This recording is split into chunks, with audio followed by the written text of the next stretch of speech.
space as you see fit. A couple of things about today. The building was not designed fabulously. The bathrooms are on the first floor where you came in. If you need to use the restroom at any point, just go out the same way that you came in.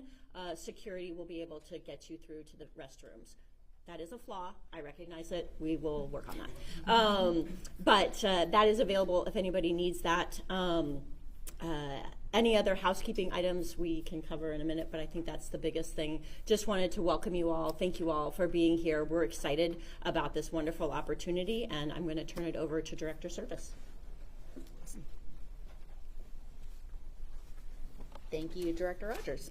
Good afternoon, everyone. I just want to start out first by saying thank you to everyone for being here. This is a dream come true for me, especially. For those that I have not yet met, my name is Joan Serviss, and I'm the director of the Arizona Department of Housing. And you know, many I've met because for the past decade and a half or so, I served at the helm of the Arizona Housing Coalition, a statewide affordable housing and ending homelessness advocacy organization. And it was, you know, I am thrilled to be in this new role, working to carry out Governor Hobbs's affordable housing priorities and improving the lives of all families who call Arizona home. I had accepted this position, but not yet started when Governor Hobbs issued the executive order reconstituting this important council, one of the first actions of her administration. And to me, that really shows the importance and value she places on addressing our state's housing insecurity. And it was that same week where I joined her as we got to work. She rolled up her sleeve and grabbed a circular saw, much to the chagrin of the security details, whose eyes lit up, and we worked on the roof of a local Avondale family's house that was in need of repair. And it's been every day since then that she's prioritized policy and historic funding investments towards ensuring safe, affordable places to call home in our state. Most recently, as you all know, calling for a $150 million investment into the State Housing Trust Fund in her executive budget. And with the bipartisan support from our legislative lawmakers, some who are not yet in the room, she signed onto a budget that includes historic investments of over $230 million to address housing and ending homelessness.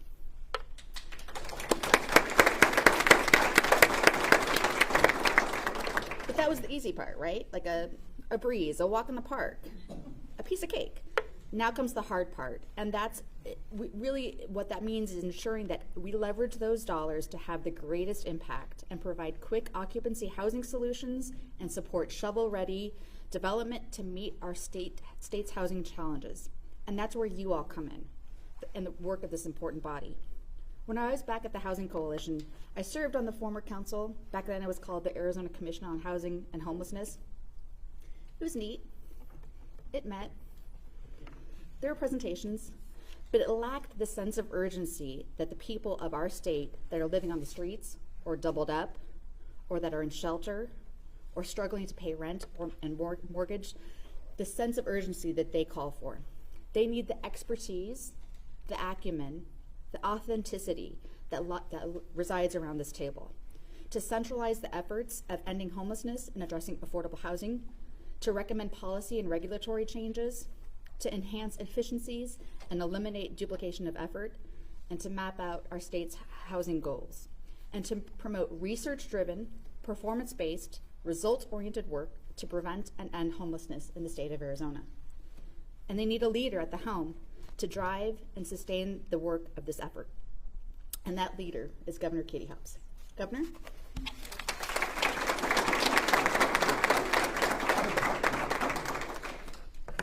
Hello, everyone. It is really great to be in this room full of a lot of friends that I worked with for a long time. So thank you, Joan, for that introduction. And I am so appreciative of each and every one of you for stepping forward to serve on this newly reestablished Interagency and Community Council on Housing and Homelessness and Housing. I always mix those up. Our convening today couldn't come at a more important time. Rapidly rising rent and lack of housing options have pushed far too many Arizonans to homelessness or living situations that don't meet their needs. Housing affordability and homelessness are top concerns for my administration, as you've already heard. Our state used to pride itself on being one of the more affordable places to live. But today, in every corner of our state, a deep shortage of housing has led to a sharp increase in costs. In fact, families in Arizona with extremely low incomes are less likely to find available and affordable place to live than households in 46 of other U.S. states and D.C. This has directly contributed to recent increases in our homeless population. The evidence from across the country is clear. It is housing opportunities that make the difference between metro areas with higher or lower rates of overall homelessness. Making real progress in solving these issues means making real progress on creating enough housing opportunities with the wraparound health and economic support that people need to thrive. Today, Arizonans have little to no flexibility and freedom when it comes to housing. We have a shortage of units across our state, which means families have to make major sacrifices to avert homelessness. Sometimes they have to pay significantly more than they can afford, taken away from other important needs. Sometimes they have to move in with extended family or friends, which creates a crowded, unsustainable living environment. And sometimes they have to live further away from work, school, and community support that they need.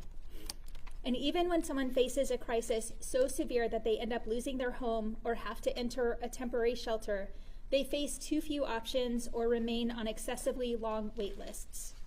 Arizona doesn't have enough transitional, supportive, and rapid rehousing options to help address this crisis and put Arizonans on a path towards stable housing. Perhaps most frustratingly, even some of our best efforts to bring affordable transitional or supportive units to market is simply taking too long or becoming too costly to pursue. We need to find more ways to streamline and prioritize these types of projects in communities across our state. Thankfully, Arizonans understand that their elected leaders, like myself and State Representative De Los Santos and Mayor Nichols, who both of them are on the council but not here today, need to take aggressive action on homelessness and housing. And fortunately, we are on our way to doing that. As you just heard from Joan, last month, I signed a bipartisan budget that allocated more than $230 million in resources to building more affordable housing and providing more services and shelter capacity for those experiencing homelessness. But as all of you know, accelerating our progress is no simple task. My administration understands the complexity of these challenges and the collaborative efforts needed to get the results that Arizonans deserve. We need to take action at every level of government, across all sectors, public, private, and philanthropic, and in communities across the state. And that's where all of you, the members of the Interagency and Community Council on Homelessness and Housing, come in. When my team and I envisioned this council and the work that it would do, we decided that meeting this moment required deep expertise on the issue from a wide variety of voices and perspectives. And in case you couldn't tell, we followed through on that vision. In addition to the 8 representatives from state agencies, we have over 30 community representatives.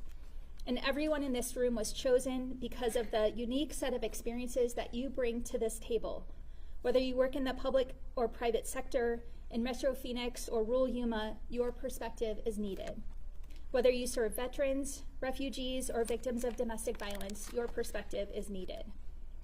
Each of you also possess a skill set that will be useful for our mission. Your knowledge of how to effectively leverage resources and funding will be crucial to coming up with cost-friendly solutions. Your ability to assist Arizonans at all stages of housing insecurity will allow us to take a holistic approach to solving this crisis.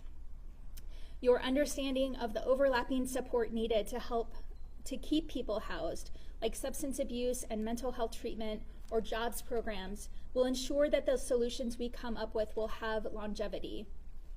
Many of you have direct lived experience in what it's like to go through homelessness and to navigate the patchwork of shelter and support in our state. And I want to emphasize this because for me, and probably for many of you, this work is personal. As you may know, my first job out of college was working with homeless youth here in Phoenix. My time there and in my work advocating for victims of domestic violence and their families showed me just how important stable housing can be to getting everything else right, staying mentally and physically healthy, keeping a job, and building a supportive community. Those lessons from the field made me a better advocate and gave me the foundation I needed to make policy changes. And I'm proud to stand here today as the first social worker ever to be elected governor in the entire United States. As exciting as that might be, I know the major obligation that places on our administration to steer our policies and practices in the right direction. We need to be responsive to the communities that we represent and actively seek out the perspective of those living through these challenges in the here and now. As the work of this council gets underway, I encourage all of you to revisit the experiences that shaped and motivated you to work on this issue and join us in this effort. I am incredibly confident that this council will help see through our vision for an Arizona for everyone. And thank you again for the amazing work that you do and for being here as part of this council. Thank you.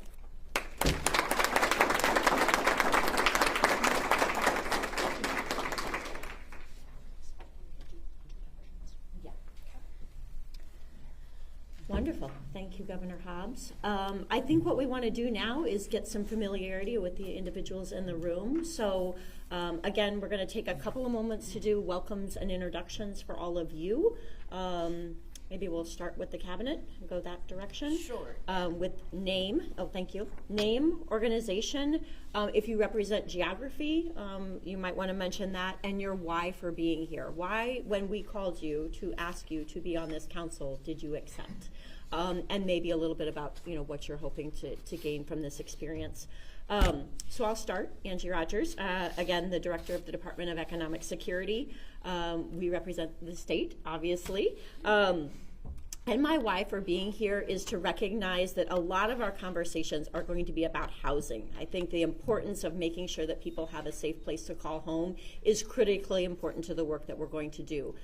And the next part of that conversation recognizes that some of those individuals come with other issues. There are challenges in why the housing market may not just be the only reason why they are housing insecure. Things like substance abuse, mental health services, partnership with Access, conversations about food and nutrition. Some part of my background will come into play there. How do we make sure that folks are able to thrive in those environments once they are stably placed in housing? So the supportive services are equally important as a part of this conversation. So that is why I am here. Turn it over to Joan, and we'll go this way. And can you guys hear me without a microphone?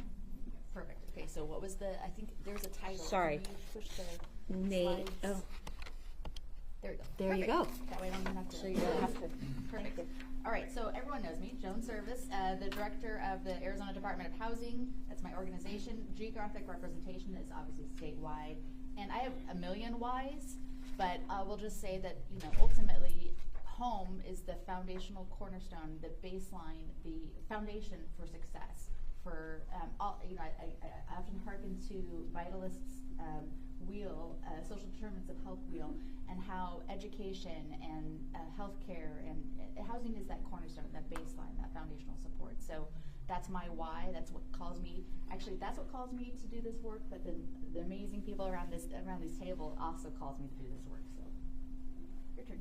Oh. Hello, I'm Governor Hobbs. My organization is the governor's office. Representing the state. My why, I just kind of gave you my why, so. Hi, I'm Jenny Kuniko. I'm from Department of Health Services. I'm currently our acting director there, and statewide representation. And my why for being here is the fact that having homes, affordable housing, the impact that has on positive health outcomes is so important. We have an Arizona Health Improvement Plan, and housing is a cornerstone of that plan. Good afternoon, I'm Catherine Barrett. My agency is the Arizona Department of Education, and I am a statewide agency. My why for being here is part of Title I as the Associate Superintendent of Academic and Accountability to make sure that we're ensuring the funds reach the schools. schools on the homeless, neglected, and delinquent. In addition, my why is personal. As a teacher of 23 years in the state, I have dealt firsthand with the families and the students that were homeless in foster care, and they needed us teachers that were public school proud. So thank you for having me. Good afternoon, Doug Sargent. I'm the director of the Arizona Department of Juvenile Corrections. We're a statewide agency. We serve Arizona's most high-risk youth that are involved in the juvenile justice system and their families. One of my whys would be housing insecurity is a risk factor for kids even entering the juvenile justice system to begin with. It also has a negative impact on their families. So I hope to see positive outcomes in those kids. I think I'm going to switch directions for us. If everyone can do that, we'll go over here and then we'll go all the way around and end with Andy. Well, good afternoon. I'm Carmen Heredia. I'm the Director of Access, serving statewide. And I am a social worker by background, made it my career to help vulnerable communities through the lens of healthcare. I think it starts with housing, and you think of hierarchy of needs, and if you don't address that, it's hard to address anything else. Access does have an exciting investment in housing around the corner that we will be implementing a health and housing opportunities waiver. And so here to look at it from that perspective as well as other programs we have. So hi, I'm Dana Allman. I'm the director of the Arizona Department of Veterans Services. So definitely the whole state. I travel everywhere. I don't like, if I didn't have to be in the office, I want to be everywhere. And that's what I've been up to. So it definitely is personal. Retired Army Lieutenant Colonel, West Point graduate. And when I retired 6.5 years ago, I see that as the problem. There is a federally mandated transition assistance program, and it is broken, and it's still broken. I may be one of the few people that watches committee hearings on Veterans Affairs at the federal level, trying to figure out what in the world is going on. But I figure what I'm looking, go to the root of the problem. So what we have is, if you've heard, stand down. So we have this forum where we can bring veterans in. I mean, I've got folks literally telling me, I'm 90 years old, I hope I get my benefits before you get buried in one of my cemeteries. That is wrong. So if we're going to end homelessness, I now have the opportunity. I've commanded several times on active duty. I've got more than 23 years. I can now get to commanders and explain to them, you are not going to command for the rest of your life. You will transition out. You will have to go through this program. And I can figure out how to fix it on the front end while we're still hunting, running around trying to find veterans. That's all I have. Hi, I'm Jean Fadigan. I am the founder and chief mission officer for Sister Jose Women's Center in Tucson. I founded the center 14 years ago when I discovered that women did not have a particular place to go during the winter nights. And they were just left on the streets. There were men's shelters, but not one specifically for women. So I started one, and 14 years later, I'm still doing it and loving every second of it. Because I know these women personally. I see them as they come in our doors. I see about 120 a day. We sleep 42 at night, about to expand to 55 at night, and that will still not be enough for temporary shelter. Over the years, I've discovered that temporary is becoming longer and longer.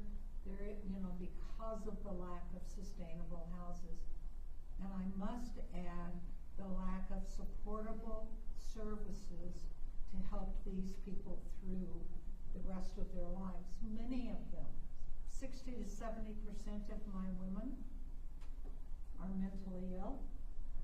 A large number of them also have medical issues. And this year, the oldest woman I served was 86. They're getting older. And those women, I just can't put back on the street, so I start struggling to find a place to put these women. I'm appreciative of what we've done so far, but it's not enough. We must find ways, because it's growing and growing, and that's my personal why. And I should add, I'm the only center in Tucson that lets pets in. Hi everybody, good afternoon. My name is Adriana Garcia Maximiliano. I'm founder of To the Max Strategies. I do policy advising for nonprofit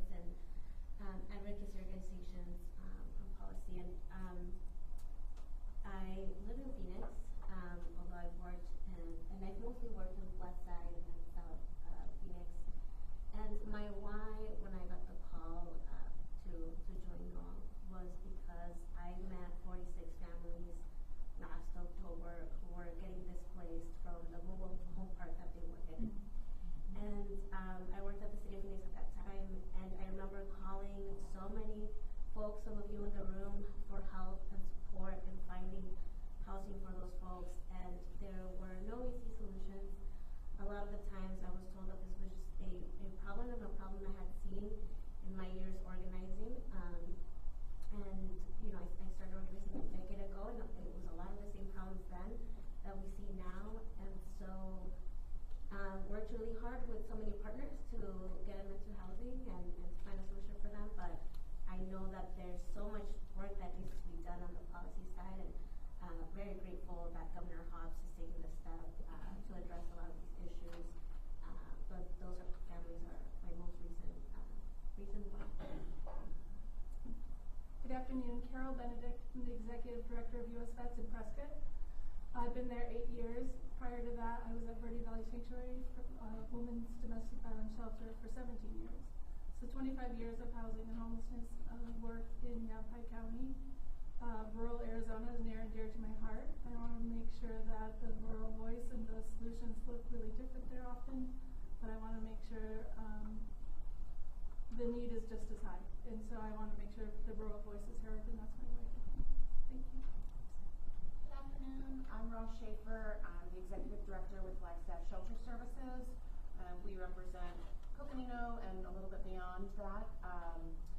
I have, in my opinion, the honor of a lifetime to work with people experiencing homelessness in Northern Arizona. We run the largest emergency shelter and housing program in the north, and we have congregate, non-congregate shelter. We own 2 hotels. The why for me is that in the first time in 20 years of doing this work, I legitimately think that we're on to some solutions that are really going to work for people, and that is breathtaking to be a part of. So, thank you. Good afternoon, Patricia Garcia Duarte. I am with Chicanos por la Causa. 15 months ago, I joined the organization in a new capacity to focus on home ownership initiatives. CPLC covers 5 states. My focus first is to build initiatives in Arizona for home ownership, but CPLC has California, New Mexico, Texas, and growing. My why, goodness, I have been working in this community development and housing space 35 years. I know I'm really young still.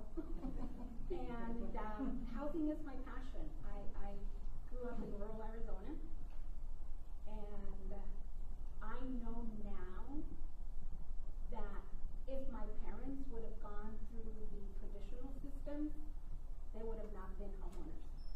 And so they have a really unique story, and if you all have not read The Color of Law, How the Government Segregated America, in 2017, my entire career changed in the way that I look at why we are where we are.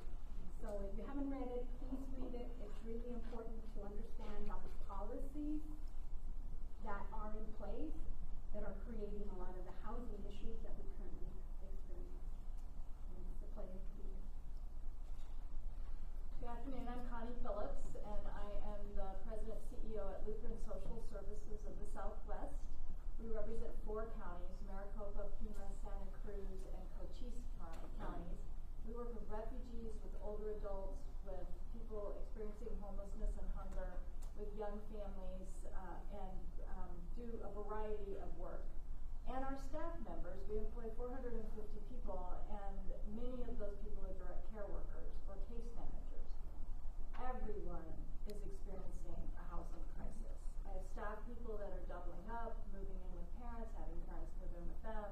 We can't find housing for refugees coming into the country that we're accepting at the airport. We're looking for housing for people that are leaving our programs that are experiencing homelessness.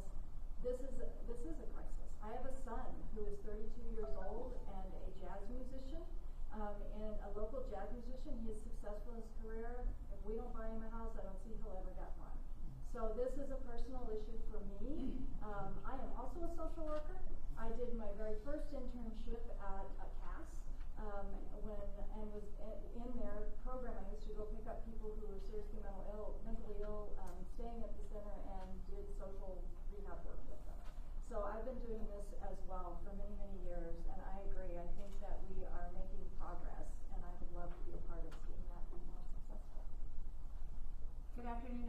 I'm Tammy Bohannon. I am the president and CEO of Foundation for Senior Living, also known as FSL, and have been in the nonprofit space in Arizona for the past 22 years. And FSL is really a provider of solutions that integrate healthcare and housing. And we're a proud affordable housing developer. We have 25 apartment communities. We build single-family home ownership opportunities. We run behavioral health group residential homes, and we've got a whole host of healthcare solutions for the aging population. My why for being here today, I think, Joan, you said you had 1 million.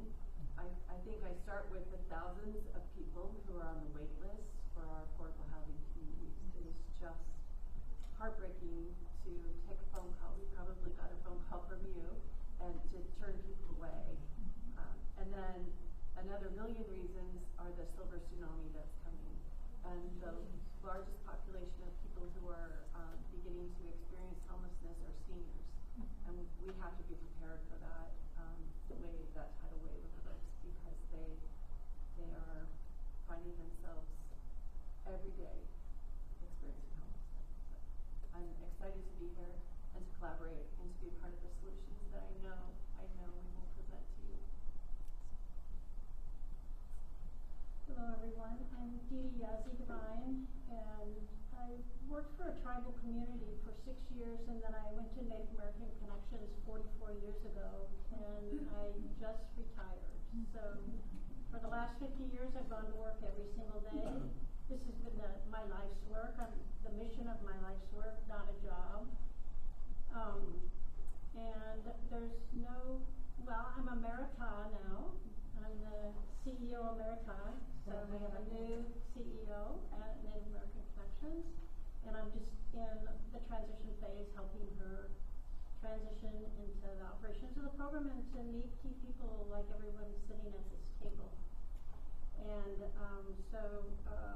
for 50 years I've gone to work every day. Now I'm going to retire, so I might as well continue as a volunteer. So continue the mission of my life's work.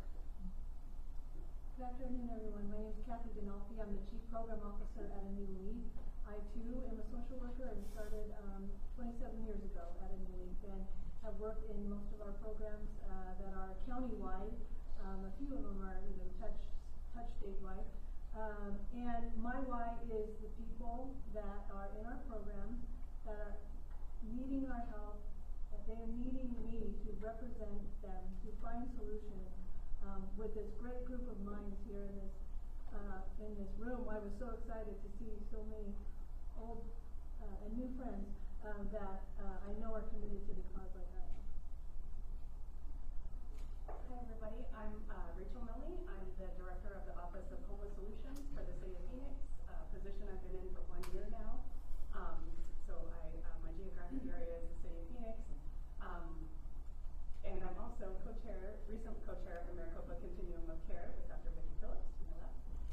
But I also have 1 million whys. The number one today is it's 107 degrees, and a few blocks away from us we have 800 unsheltered individuals, which is unacceptable. So thank you for having me. I'm a little emotional, but so grateful to be here. Thank you. Hello everyone, my name is Vicki Phillips. I'm with Community Bridges. We're an integrated behavioral health provider offering mental health, substance use, the full continuum, but also we provide housing solutions. We have a statewide footprint. The why for me is really twofold. It comes from a very personal place of someone who has struggled with addiction, who's been on the streets, who's lived in my car, and I think that is always a lens, because it's really the people that we're serving in some cases, not all places, but it's really some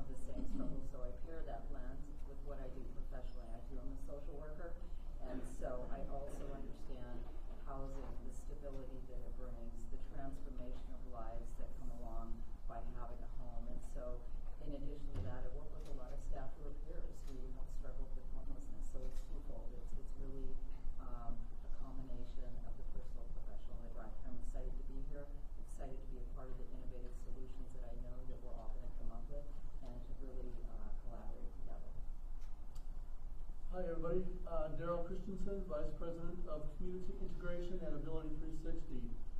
We serve Maricopa and Pinal counties, serving people with all types of disabilities. August now will be 25 years at the agency. And I would say that my whys are sort of threefold. One is, as a person who was born with a disability, I know sort of was mentioned about the silver tsunami. Folks with disabilities certainly are here in Arizona, and the numbers are rapidly rising as well. So representing folks with disabilities. Secondly, with that is the accessibility piece. A lot of times, so often we talk about housing and affordability, which is very real, but the other side that's often not mentioned is accessibility. And so I want to raise a voice in that area. And third reason why I'm here is because of the two women up front, Governor Hobbs and Joan. If it weren't for you two, I would not be here. I know that a lot of times folks in leadership positions have a lot to say, but don't do anything. My confidence is here with these two women, and I know that things are going to get done. And also, I want to apologize, I am not a social worker. Hi guys, my name is Nico Howard. I own a boutique investment fund here in town. We're in 10 municipalities across the Phoenix MSA. On the extracurricular side, I'm a co-founder of Home Arizona. I'm on the board of CAST, and I'm the chairman of Planning and Zoning Commission for the city of Phoenix. The why is kind of a tough question. I would tell you in a nutshell, the data. I'm here because of the data. I think that this is probably one of the most, when I say this, that the housing shortage that we face right now is one of the most significant problems that we're facing as a state. And I would tell you that we're at a critical juncture. We saw so much of our affordability reduced between the years of 2019 and 2022. I would tell you that problem is getting worse. I would tell you that we have not done, first of all, I think everyone in this room is doing a great job addressing it, but the problem is just, it's not enough, right? And so that's the negative side of that. The positive side of that is this problem is really still in its infancy, right? We still have the opportunity to get in front of this. We are not Los Angeles. We are not San Francisco. We are not Washington. And so I think that it's a critical time. I think that this intervention can be really meaningful. And I think that all of these issues, at least from an economic perspective, are fairly simple issues on their face. They require a lot of complex implementation, education, conversation, and ultimately consensus, which is always going to be hard to get. But if you add supply, you reduce pricing. It's just that simple. And so I think these are all really addressable issues. I think that the biggest thing that I'm focused on is removing obstacles to new supply at the municipal level through housing policy. And so I guess that's why I'm here, and I'm very grateful to be here. Thank you to everybody who was a part of putting this together today. Really appreciate it. Good afternoon. My name is Kerwin Brown. I'm the Executive Director for Tanner Community Development Corporation. My why? Well, first of all, we operate primarily in the greater Phoenix area currently with a vision of operating statewide. I want to make that caveat very clear. My why? Tanner has always had the mission of looking at what the need is. We have provided senior housing for a number of years. We have 5 senior housing complexes throughout the greater Phoenix area. And when we took a look at what was happening as far as the homeless situation and looked at the data on how that was affecting our veteran population, we took a look at actually going and building a community of tiny homes for homeless veterans. This we looked at as being kind of a proof of concept because even, first of all, it's criminal to me to have as many homeless veterans as we have, but the situation for homelessness in general is something that we really feel like we can have an imprint on. So that is my why for being here. We have a history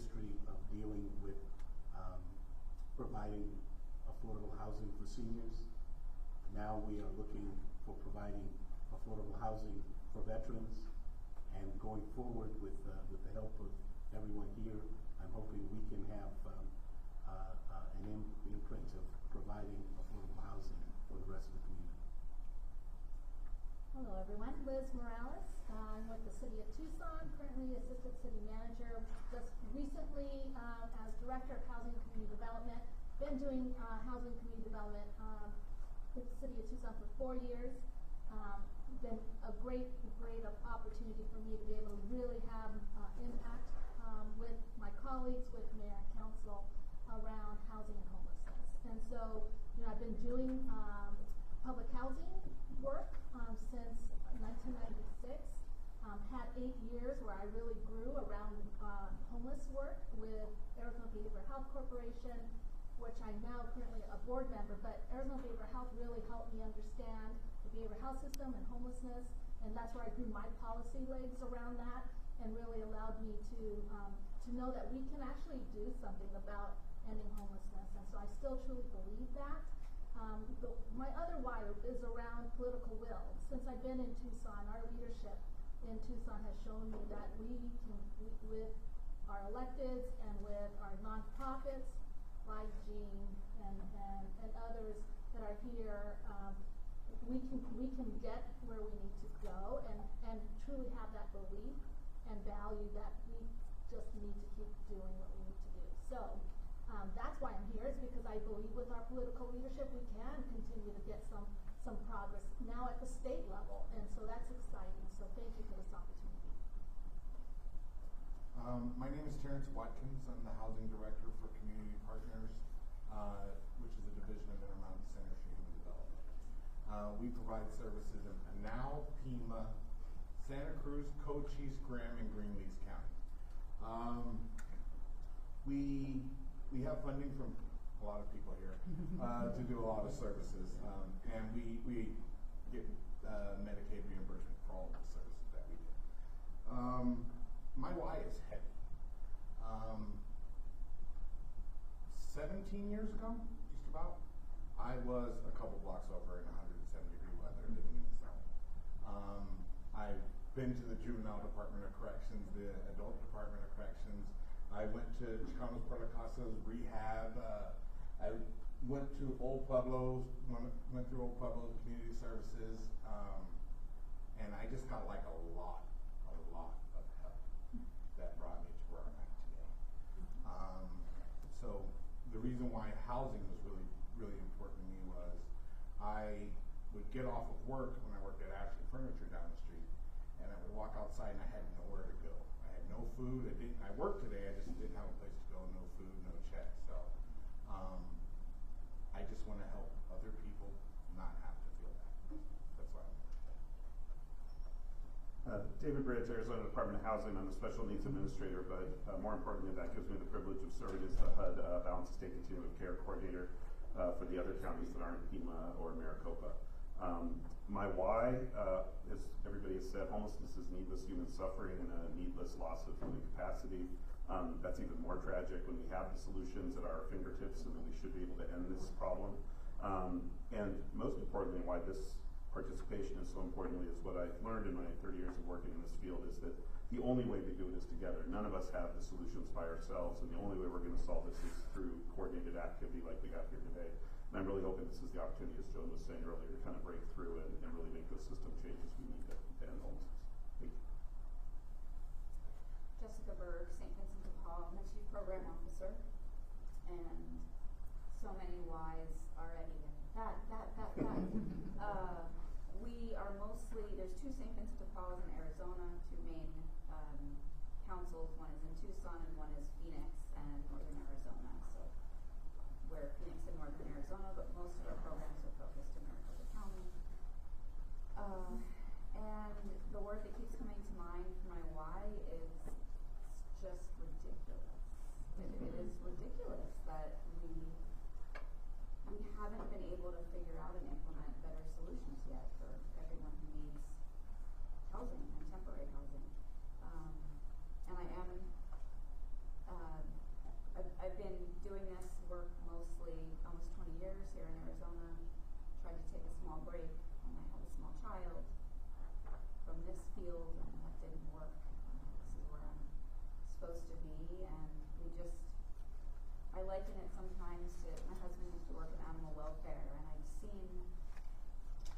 driving and I've seen an animal in the middle of the street and people stop their cars and they're on their phone and they get out and they move out of the way and they surround this stray animal, and yet we walk over stray people, and it's not okay.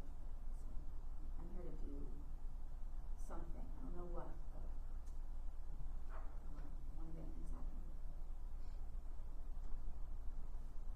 Hi, my name's Tom Litwicki with Old Pueblo Community Services, also now known as OPCS. I serve as the CEO for the corporation. We are in Pima County, primarily in Tucson. We provide outreach and employment services and shelter and behavioral health services and a bunch of other things. And all for people who are homeless, primarily unsheltered or living in institutions. We have a staff of around 107 folks out there, and we try to do everything we can to fill any gaps that there might be in people who really need housing and can't get into housing. All of our services are grounded in housing first and in trauma-informed care and in harm reduction. And so about 13 years ago, my why is, I would say, well, I experienced homelessness, but about 13 years ago, I learned that I was fascinated to learn that there was a solution to homelessness and that homelessness was a solvable problem. And I would say I was infected with that notion, and it has not left me since. And I'm possessed to be part of that solution. And every place I've looked that has made any significant gains in this area have been places that did this sort of a intervention that coordinated, collaborated, pulled in the same direction, used evidence-based practices to solve this problem, and invested in it. And so I'm here because I've been on a number of groups similar in some ways, and I'm here with the hope that this is going to be the one. So that's why I'm here. And Joan suggested, and I believe in Joan. Good afternoon, everybody. My name is Jay Young. I'm the Executive Director of the Southwest Fair Housing Council. We serve the state of Arizona with fair housing services. And the reason I'm here is because Arizonans today still face housing discrimination in renting, buying, lending, all throughout the housing transaction process. And also, it's often forgotten, and I'm really glad that Patricia brought up the color of law.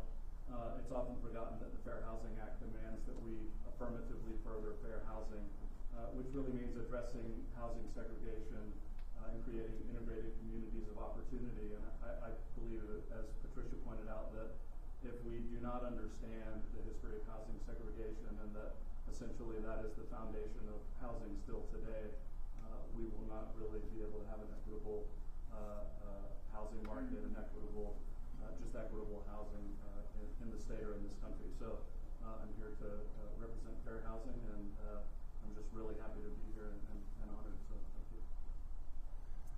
Hi, my name is Jessica Raymond. I'm the Executive Vice President of Atlantic Development and Investments. I'm a second generation affordable housing developer with a background in social work and social policy. My PhD work was with prisoners and their families. And again, as so many people here have said, it all comes back to housing. I think housing is in my blood. I think that it's not right what's happening, and I'm angry. Those are words that you aren't supposed to say, but I am. And I recognize that I have an undeserved privilege being born into a company that I'm able to contribute to. And so I have a personal mission to take that company and to take the 3,000 plus units we have here in Arizona and make them as service enriched as possible and develop new housing as well that's affordable or in opportunity zones. And I hope that I can contribute something to this group. I appreciate the opportunity to serve on this board. And also, the second part of my why would be I have 4 young children, and when we're driving down the road and they see somebody on the side of the road and they ask if we can bring them home, you know, and I have to explain that we can't bring them home, but this is what we do. You know, I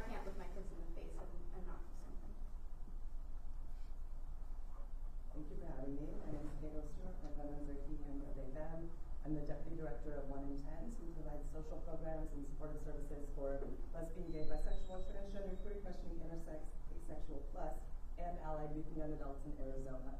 I have to take a break. But so we have a lot of different programs and services. One of them is our Pond Promise of a New Day housing program. If you are a Cyndi Lauper fan, that is named after Cyndi Lauper's song, Promise of a New Day. And really our program is a scattered site model that's rapid rehousing that helps youth that are 18 to 24 years old who are experiencing homelessness under Category 1 of HUD or housing instability. So those young folks who might be like couch surfing but don't actually fit into the voucher system.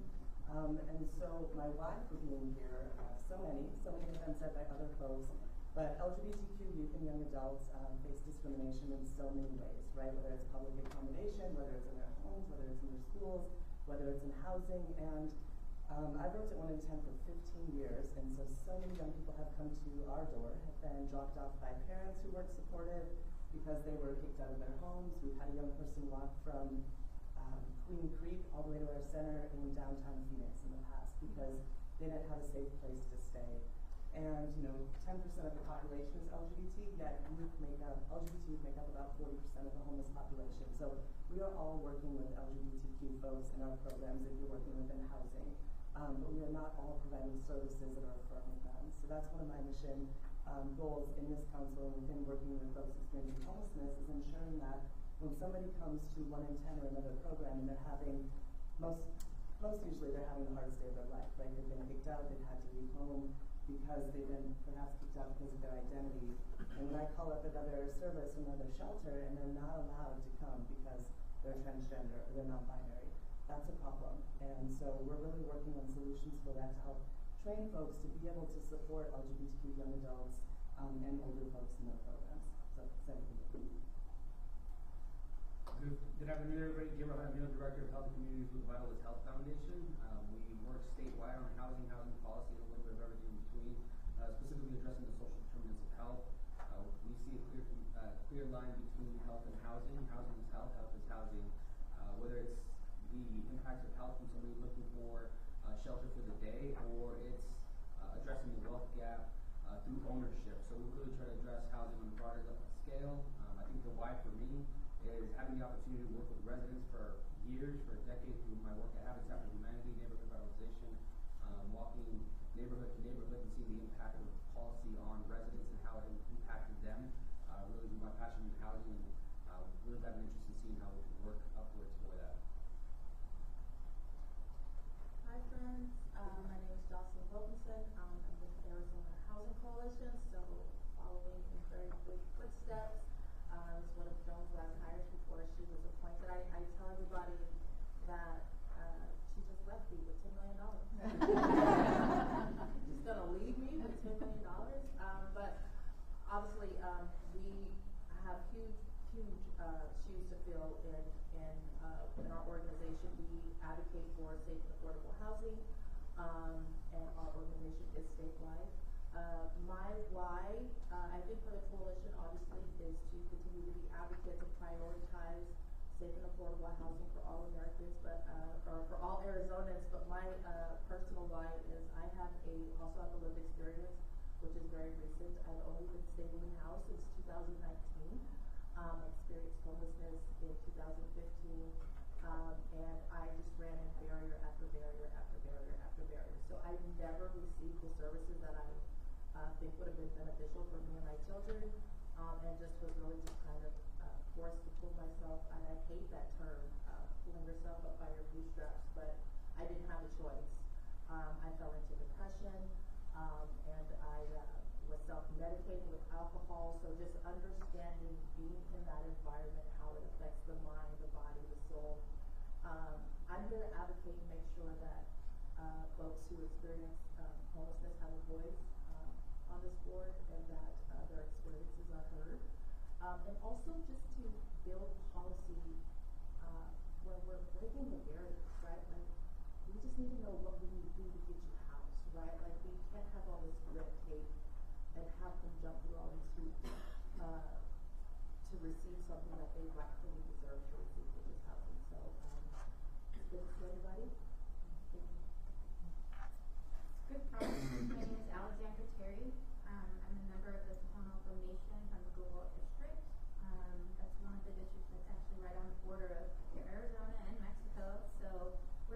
largest land-based tribe in the United States and one of 22 federally recognized tribes in the state of Arizona. So I'm representing the tribal perspective. We're very grateful again to ADOH and the governor's office for recognizing how important it is to have tribal voices at a table like this. We were with the Secretary of HUD's office about a month and a half ago. Tohono O'odham is one of 14 tribes that has a seat at the tribal council table for HUD. And the federal government has a lot of resources that unfortunately didn't necessarily go to housing. They went to Department of Transportation, Commerce, other areas.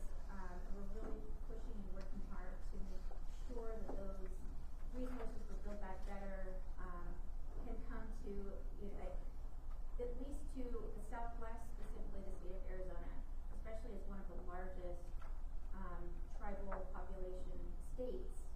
Arizona has a lot of need.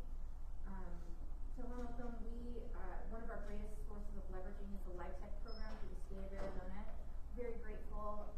Not all states have tribal designated set-asides for that, so Arizona is one of the few and one of the most well-run, highly respected through the Arizona Department of Housing. So we also run a tribal head rash program. We're the most successful in the United States for our administration through the VA.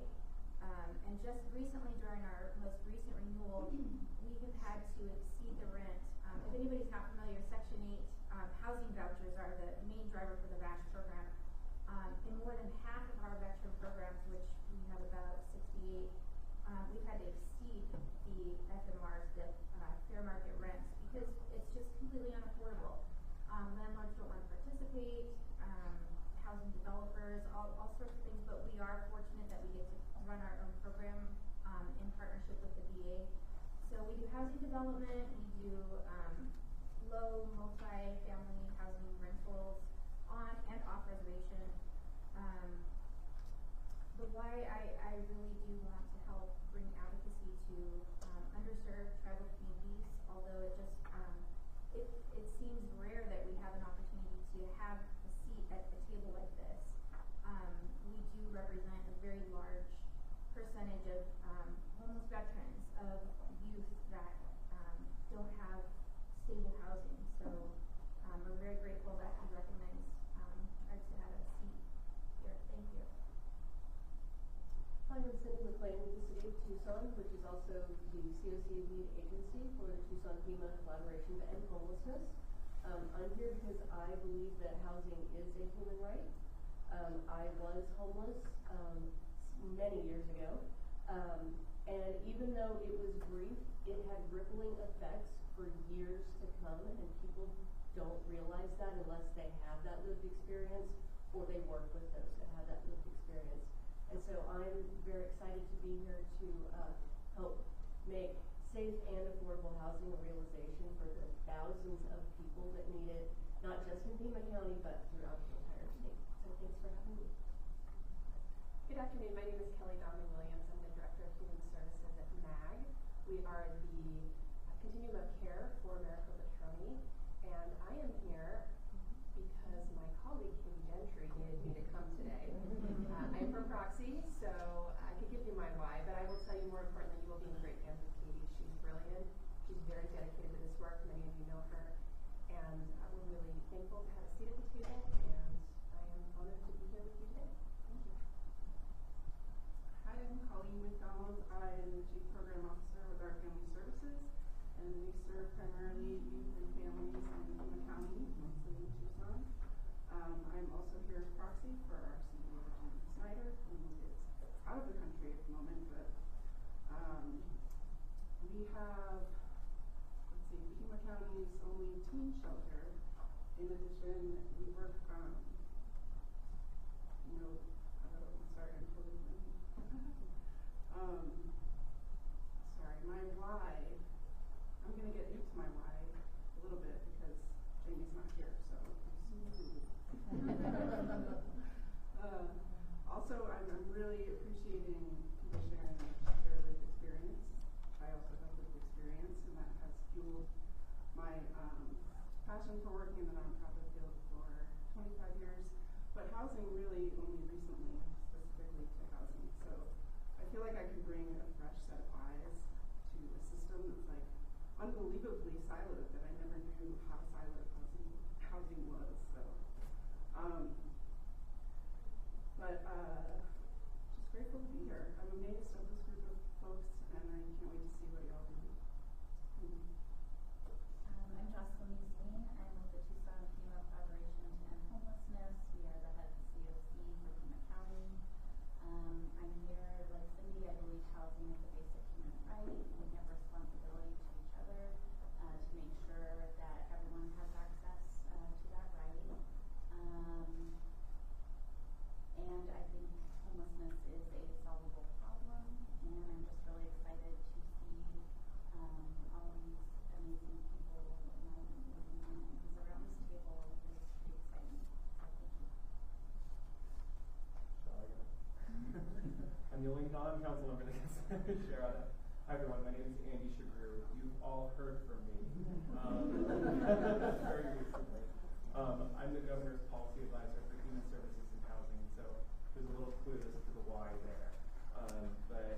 My why is when I started in Arizona, I started working at DCS, Department of Child Safety, and there I noticed just how much Arizona did not invest in its families, and it had eroded the supports that those families needed to either prevent about homelessness or to or to keep the kids safe.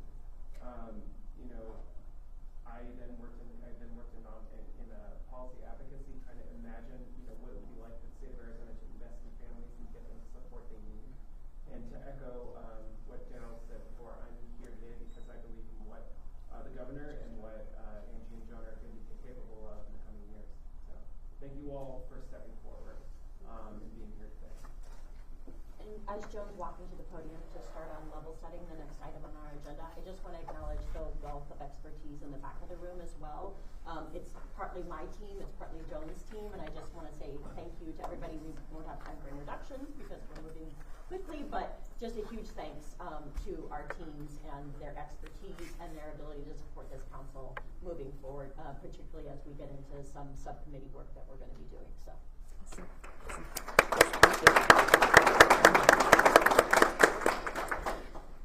So I mentioned the million whys, but I'm looking at the million whys.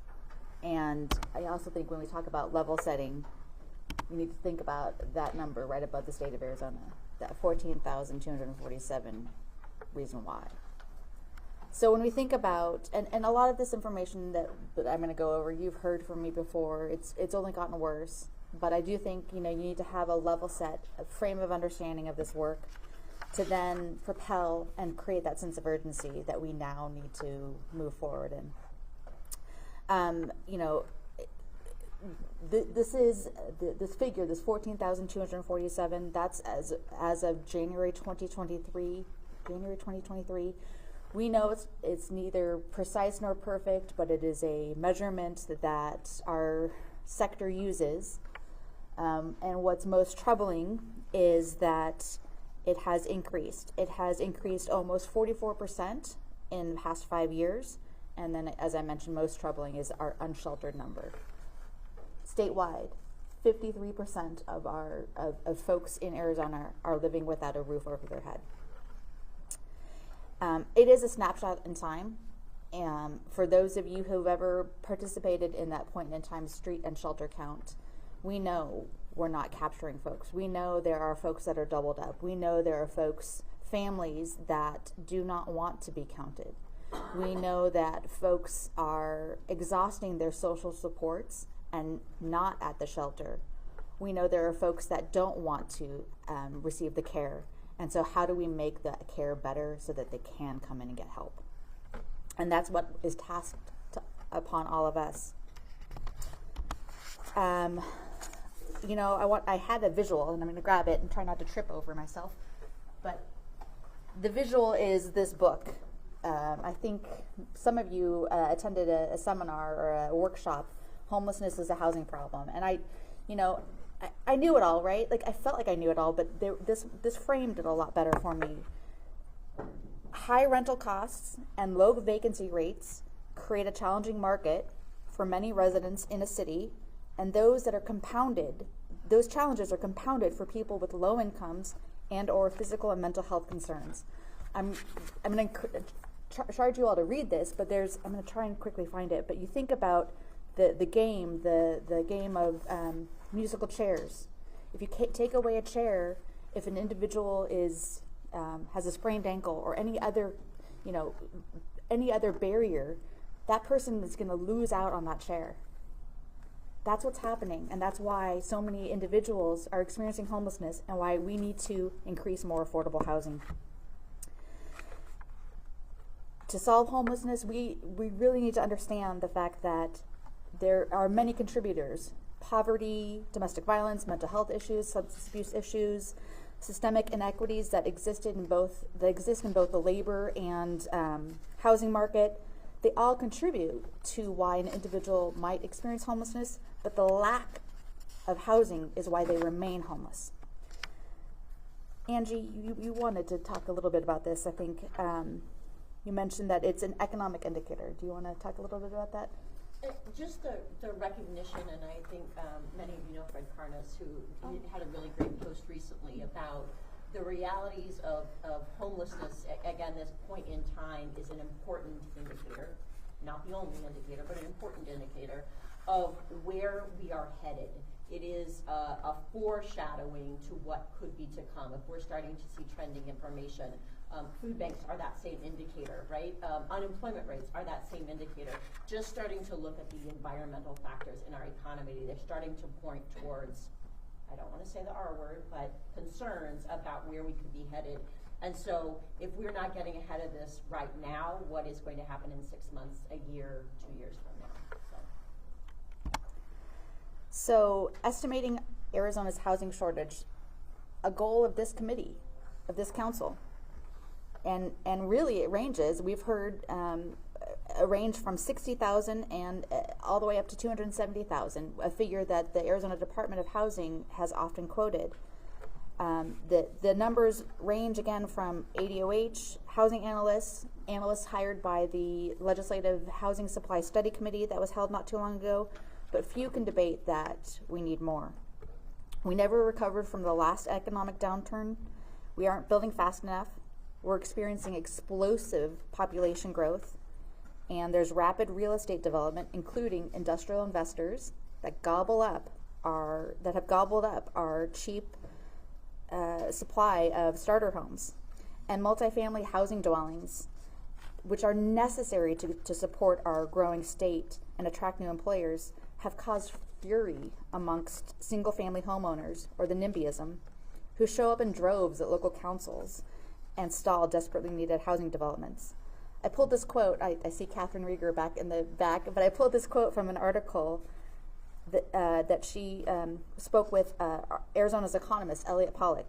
This housing shortage is the biggest economic threat that I've seen in the 53 years I've been an Arizona economist, Elliot Pollack told Rieger. Current policies are keeping supply artificially low, and if we stay on the road that we are on, the economy will die. I don't need to drop the mic, but you need to sit with that.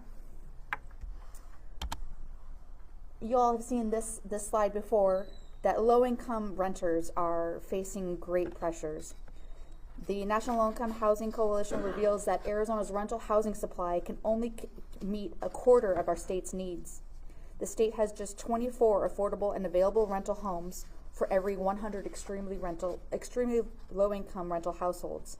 And it's not just, as you can see from the graphic, it's not just an Arizona problem, but we are the Arizona solution. Anything you want to add, Angie? Housing affordability, in this slide it talks about you have to earn $29.93 to afford a 2-bedroom rental.